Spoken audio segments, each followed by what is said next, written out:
ఒక ఆదర్శ రాజకీయ నాయకుడు.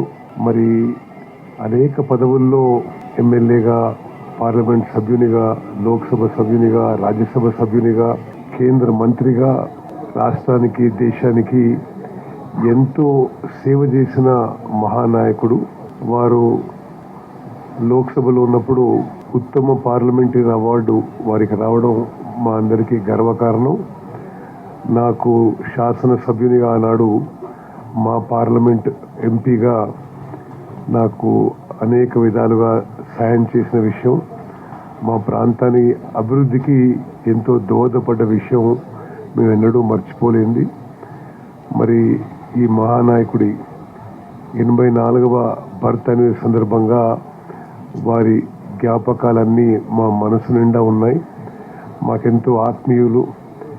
ఈ రాష్ట్రానికి ఒక ఆదర్శంగా విలువలతో ఉన్న రాజకీయాలు కొనసాగి